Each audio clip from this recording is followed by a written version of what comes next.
Okay guys, we're back, picking up on the last video that we did on the importance of organizing the inside of your first aid kit and what you should have on the outside of your first aid kit versus what you should have on the inside, and then breaking the inside up into tiers. Okay, I've gotten a lot of requests to actually show you what that looks like, okay, the different tiers and how you would organize the inside of your first aid kit. So welcome back. Got my buddy Bob here with me, still wearing his Sidekick Pro here, and I guess let's get into it. Okay, so we'll go with the M.A.R.C.H Mini Pro. This is the M.A.R.C.H Mini. We'll take this guy apart and I'll show you how to organize it. Now, I've already pre-organized this a little bit, but I'm going to take it all apart and redo it again for you guys. So let's get into it. Okay, so like I said, I have pre-organized this guy a little bit. So let's get these guys out of the way. And you'll notice, first of all, when we open these guys up, even this one, they open up like a book, and they're kind of like pages in there, okay? And they don't come really properly organized from my medic. They look great when you open them up. They're color-coded. We'll start with the M.A.R.C.H first. They're color-coded, and like I said, it looks awesome.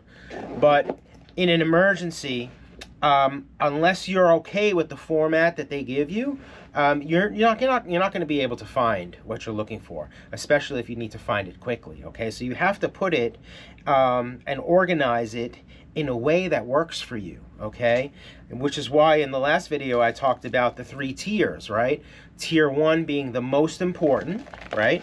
The upfront stuff in Tier 1, which is the immediate response gear, right? Or the or what's also known as M.A.R.C.H, okay? M.A.R.C.H, M-A.R.C.H, which stands for Massive Hemorrhage, Airway, Respirations, Circulation, and Head Injury Hypothermia, okay? So that's M.A.R.C.H, okay? So this will be either your immediate response, or you can call it M.A.R.C.H, Tier 1, whatever you want to call it. But this is the first most important area, okay? So when you have those serious traumatic injuries, you're going to go here, okay? The middle is the wound management, okay? So anything that you would use to clean a wound, to disinfect a wound, antiseptic, antibiotic, ointment, and then anything that has like a sticky surface with a gauze, a bandage, a Band-Aid, and those types of things, okay, would kind of go in the middle.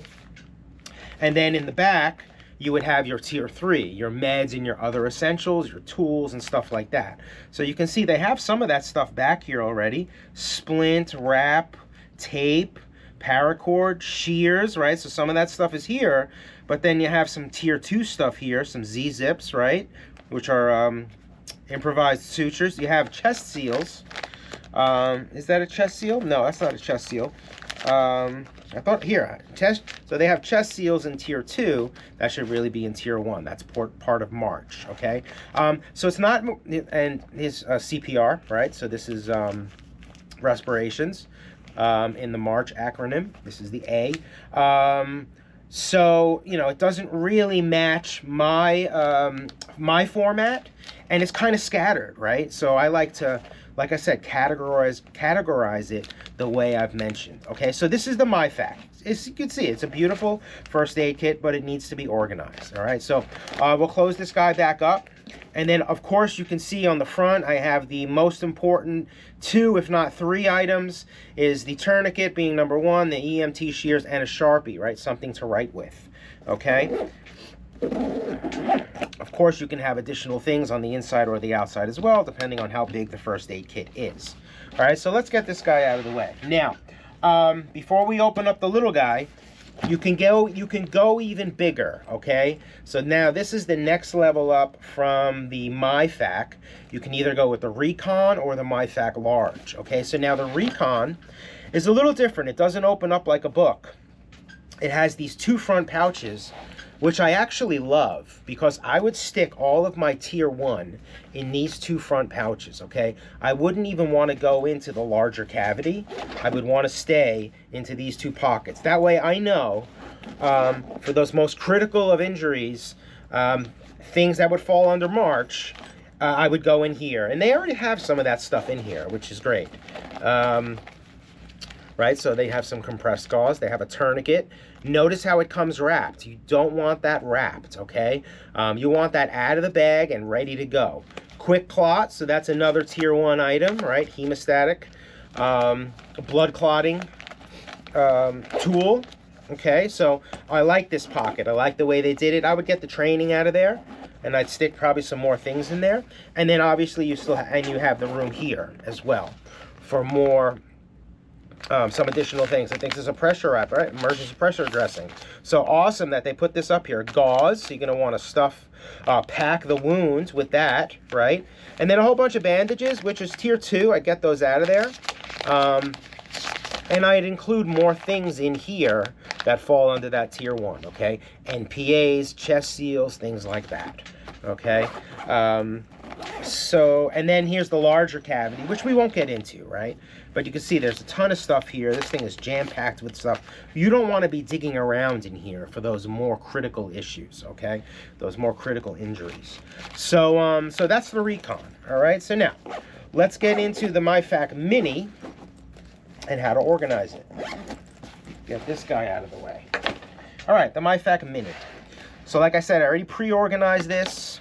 It's the second time doing the video. First time a phone call came through and it messed me up. All right, so, and I've also stuck some additional items in here that don't come included with this kit, okay? So you'll notice the rat's tourniquet is in here, shouldn't be in here, and it's opened, right? So I opened it, I had it attached to the outside, and then I closed it back up in here to redo the video. So, rat's tourniquet, our shears, tape, all this stuff. We're just gonna dump this out on the surface here, on the table. Empty it completely. Okay. Get all this stuff out of here.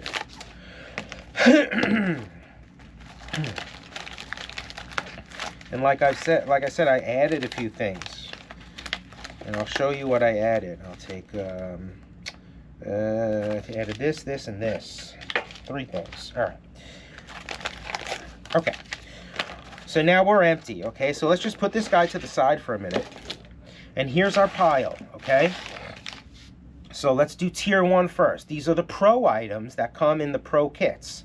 Now some pro kits are larger than others, so you'll get more pro items. The smaller kits, you'll have less pro items. Okay. So what falls under M.A.R.C.H? Hemostatic dressing, rat's tourniquet. Remember, get rid of this bag. Right, we just want the rat's tourniquet. So let's do this right here. This is tier 2. This is tier 2. All right. Wound management is tier 2. So band-aids and wound wash. Right. This is a splint, so that's tier 3. Hydration is tier 3. As part of M.A.R.C.H, you have hypothermia. You would need an emergency blanket to prevent that, right?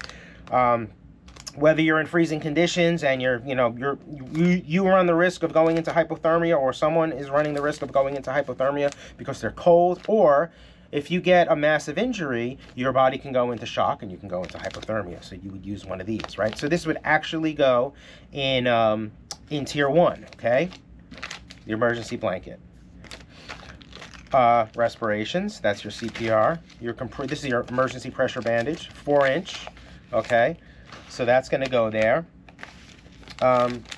Your gauze mod could go there, or it can go as part of wound management, okay?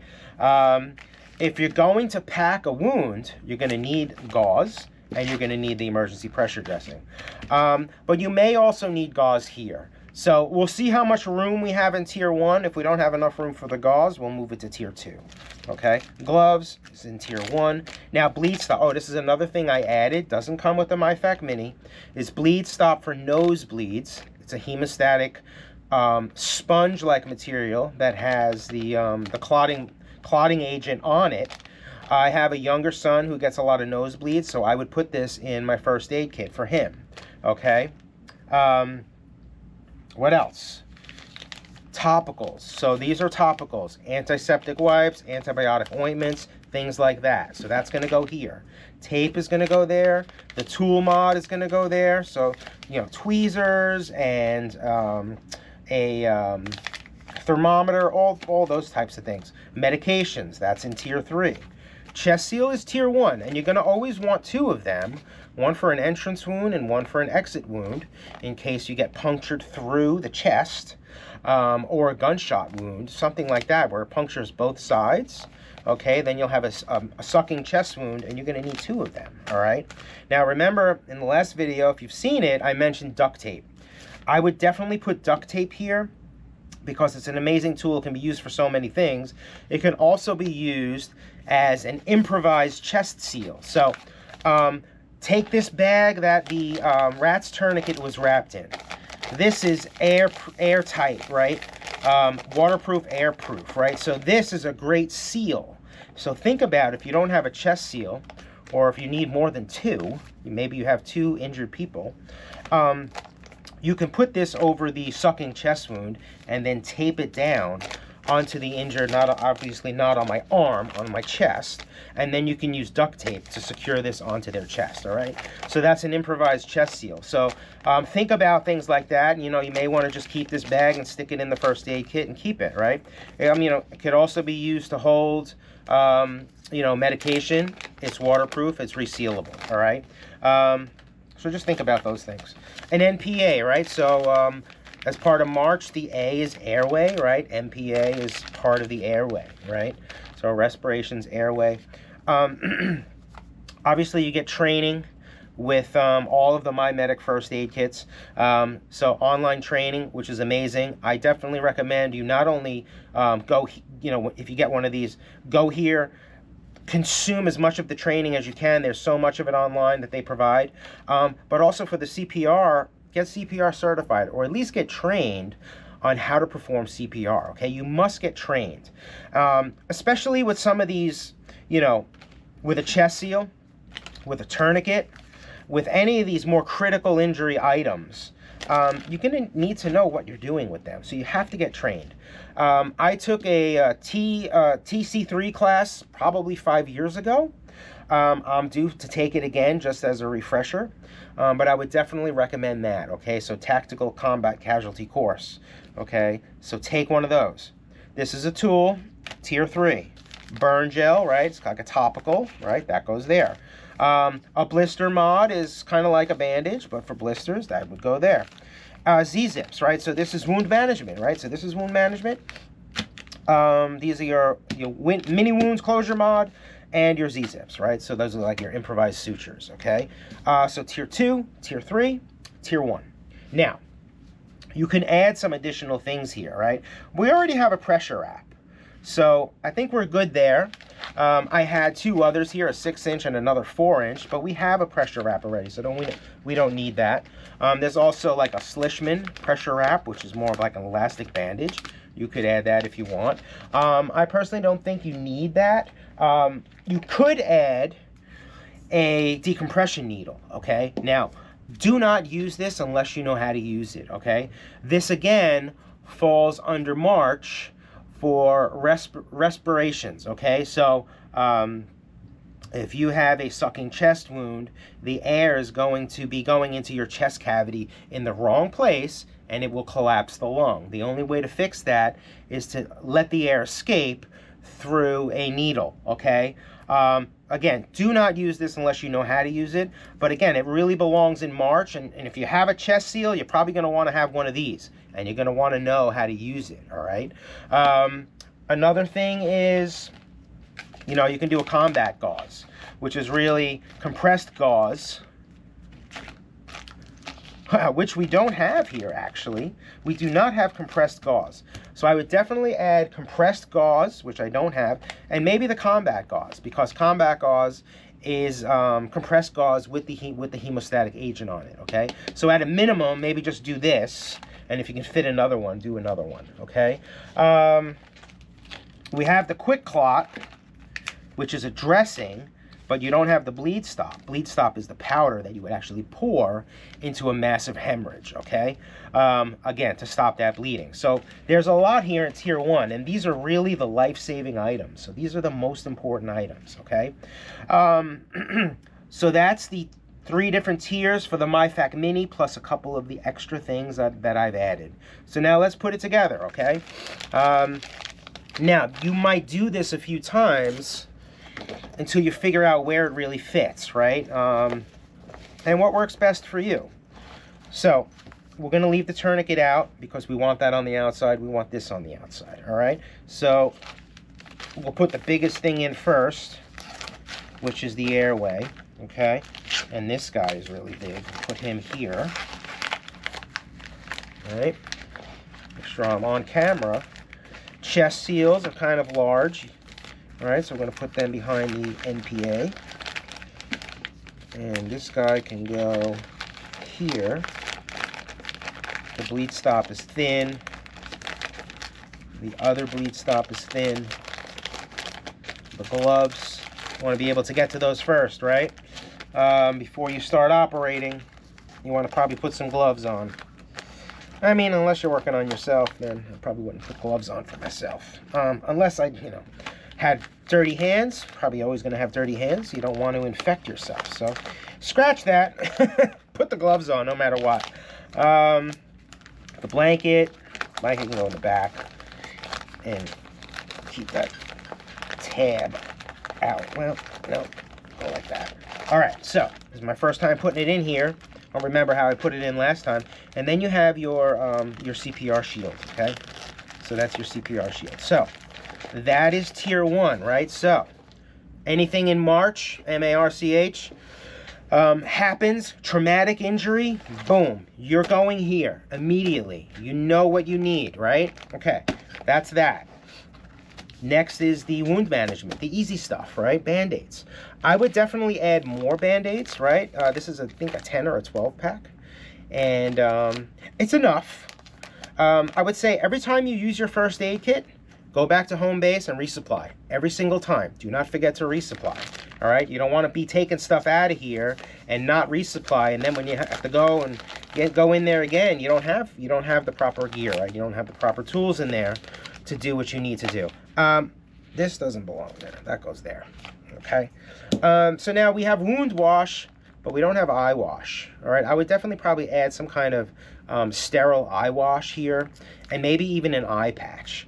Think about it. You're going camping or hiking. You're mountain biking. You get poked by a stick. There's not much you can do out there on the trail except for maybe, wash your eye out and put on an eye patch. Maybe take some medication, some pain meds. But you want to at least have the option, right? An eye patch is very flat. You can put that in here, and an eye wash, a sterile eye wash, can fit in here no problem. So I would add those as well, all right? All of your topicals go in here, and you can put the other one here, the burn gel, next to it. Makes sense, right, to have those together. And your gauze, your bandages, and your gauze. I would put the gauze up front because if you're going to pack a wound, you're going to want the gauze, all right? We could fit this here too. Really doesn't matter. It's what you want to do, okay? Again, these are blister mods. It's also an adhesive, right? So we're going to stick that where the Band-Aids are, okay? And then we have the wound closure. We'll put that on the back with the wash, okay? So the wound closure mod can go, can go in here, okay? And just stick it in here, actually. All right, so we got some extra room here for some other stuff. So that is the Tier 2 wound management, all right?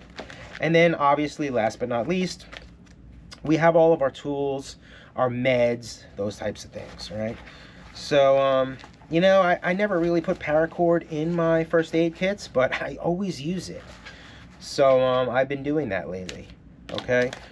Your meds, let's see, the biggest thing is the Splints and the tape, okay? So let's stick the tape in there. Do the tape first because, you don't want to bury it because you're going to probably want to get to it if you're in this area, right? But if you do it last, it kind of gets in the way of things. So you can see I have this bulky item here. I have the tape there. They won't be hitting each other, right? So think about that. You know, it's kind of like packing luggage. You want to make sure everything fits. All right. We'll put this over here too, so it doesn't interfere with that. This is a smaller item that can go there. Your meds can go there. Hydration mod, right? Electrolytes. And you know what else I put in here? Water purification tablets, okay? I would put those in here. So, chlorine, right? In case you have to purify some water. And, you know, obviously you need to also be able to drink that out of something. We don't have that in here, but you can get a collapsible bottle and store that somewhere, possibly even in here if you get a small enough one. Okay, so that is it for the inside, right? So we'll close that up. It's a little tight, but not too tight. All right? Yeah, not bad at all. Not bad at all. And that is now completely organized, right? I don't need to open it up again. I will, but not right now. So, now, the things on the outside. First of all, this is a rat's tourniquet, okay? What you could do, I'm more partial to the North American Rescue cat tourniquet, okay? I've been using these things for years.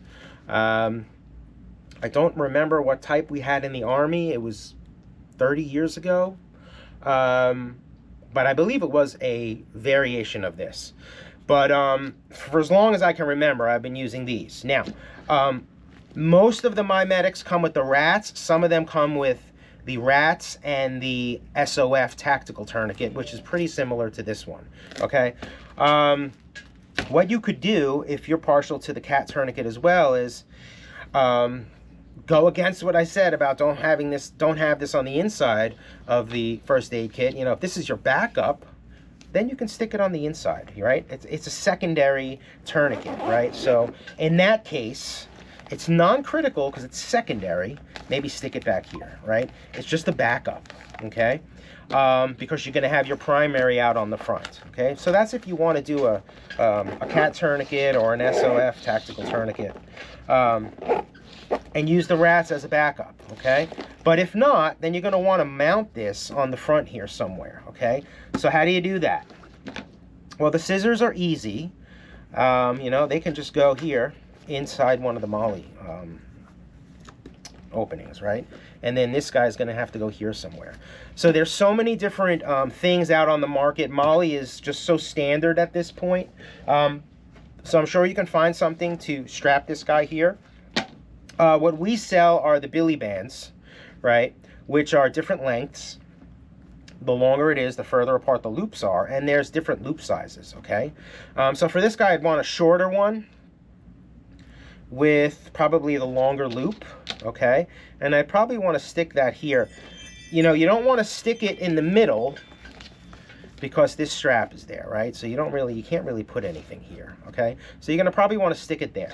All right, so we'll do that, and I usually use the scissors to snake this through, right? The scissors have a blunt end on them, and I'll get it started like that, and then I'll just push it through. All right, there we go. And then we have to get the larger part in there. Right? And this is probably a little easier to do when the front of this is empty, right? When the case is empty. Because there's just not as much tension. But that wasn't so bad. So, oh, there it is, right there. Okay. And then we just pull it, and then you got your Billy Band is in there now, right? So now we can put the scissors back. And again, make sure you know how to use this, okay? This comes with training. Make sure you know how to use the rat's tourniquet. It's basically a bungee cord, okay? So I will... You want to keep this 3-finger loop there, okay? Because what you're going to do is you're going to put it in here like this, and then you're going to cinch around the arm, okay?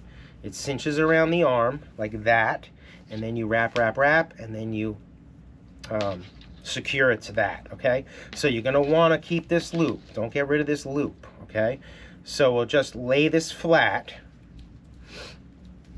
And we'll just wrap it. And we're not going to get crazy with the wrapping because you don't want this to get tangled.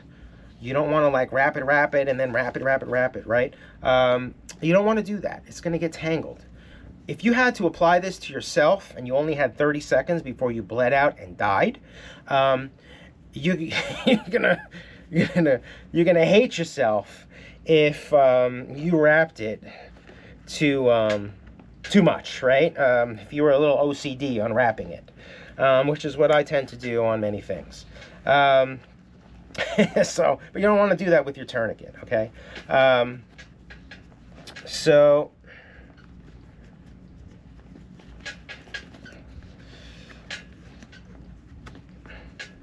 I don't know.